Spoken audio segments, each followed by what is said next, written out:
Tidak ada kisah yang lebih mengusik jiwa ketimbang misteri. Selamat malam penyuka misteri. Kisah pengusik kita kali ini berasal dari Mojokerto, Jawa Timur. Warung soto Akmadi di alun-alun Mojokerto tidak pernah sepi pembeli. Pada jam makan siang, kedai yang sederet dengan banyak warung makan lainnya itu tak ubahnya pasar. Ramai sekali. Pembelinya sampai antre. Bahkan pembelinya tidak hanya dari dalam kota, tapi juga orang-orang dari luar Mojokerto. Tiap kali warungnya ramai, Akmadi selalu dibantu sang istri dalam melayani pembeli. Ada yang aneh dengan istri Akmadi. Jika sedang berada di warung dan dia kebetulan melihat pembeli berfoto, dia akan menegur. Dia tidak suka jika ada yang foto-foto di warungnya. Tapi tentu saja dia tidak bisa melarang semua orang kan? Tetap saja ada yang foto-foto di warung itu sambil menunggu pesanan datang. Sehari-hari istri Akmadi lebih banyak berada di rumah. Dia hanya ke warung menjelang jam makan siang dan selalu sudah kembali ke rumah sebelum gelap. Suatu kali ada pelanggan yang terkejut mendapati ada keanehan pada foto yang dijepretnya di warung Akmadi. Dalam salah satu foto, seperti ada bayangan putih di bangku yang dia duduki. Ketika diamati lebih saksama, bentuk bayangan putih itu menyerupai pocong. Dan pocong itu seperti sedang memangkunya. Ketakutanlah dia. Dalam waktu singkat, kabar tentang foto pelanggan yang dipangku pocong di warung Akmadi itu menyebar luas. Foto itu juga diteruskan dari satu gawai ke gawai yang lain.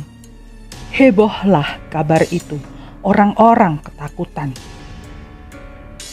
Apalagi ada yang mengatakan bahwa pocong pemangku pelanggan itu adalah sejenis pesugihan.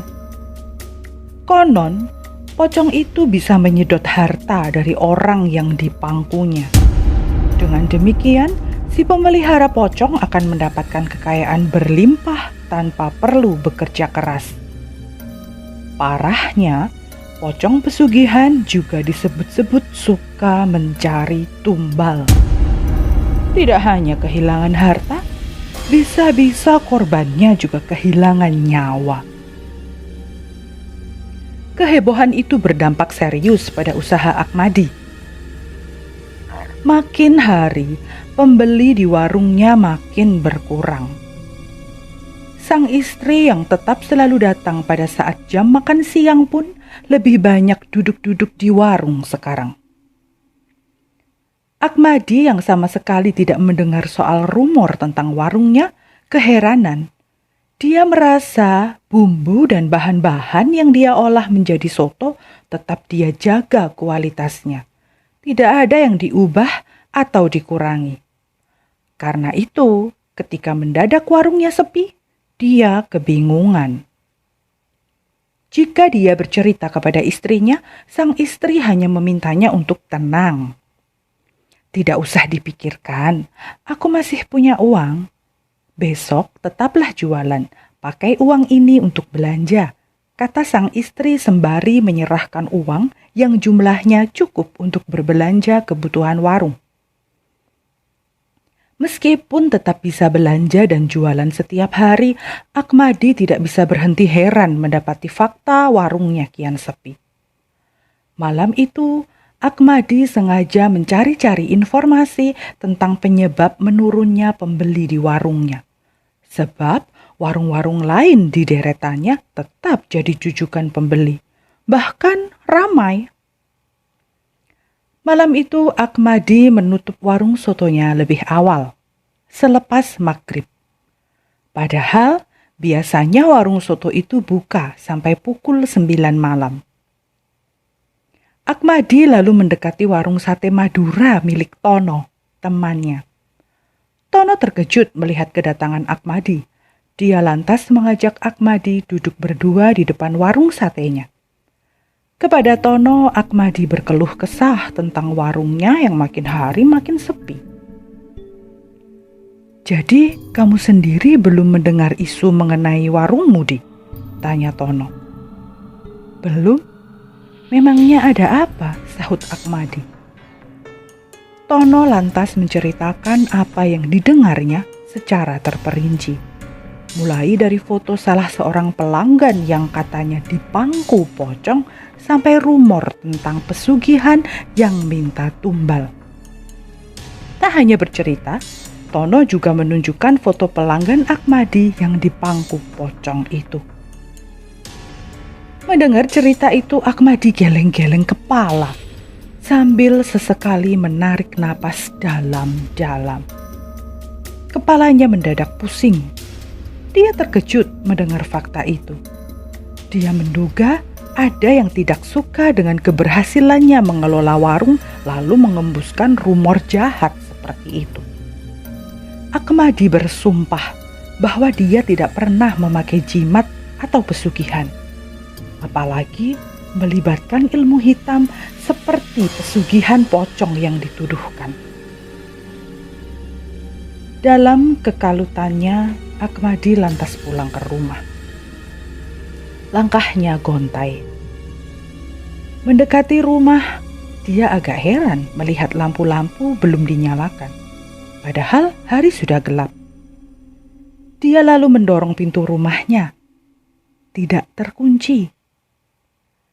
Dia melongokkan kepalanya ke dalam rumah. Samar-samar dia mendengar suara. Akmadi curiga. Mengendap-endap, dia menuju ke sumber suara dalam kegelapan. Kian mendekati sumber suara, dia merasa mengenali suara itu. Itu suara istrinya. Tapi kalimat yang dia dengar agak aneh, seperti mantra. Kadang jin mayit, kadang jin duit. Kadang jin mayit, kadang jin duit. Begitu terus diulang-ulang. Dalam keremangan, Akmadi melihat istrinya menghadap ke arah buntelan besar, sebesar dirinya, berwarna putih. Tunggu, itu seperti pocong? Tiba-tiba angin yang entah datang dari mana berembus kencang memasuki ruangan tempat sang istri berada. Akmadi merinding hebat. Tenggorokannya tercekat. Dia hendak berteriak, tapi mulutnya seperti dibungkam. Telinganya mendengar sang istri masih tetap melafalkan mantra tadi berulang-ulang. Akmadi kecewa. Dia tidak pernah menyangka rumor yang beredar selama ini benar adanya.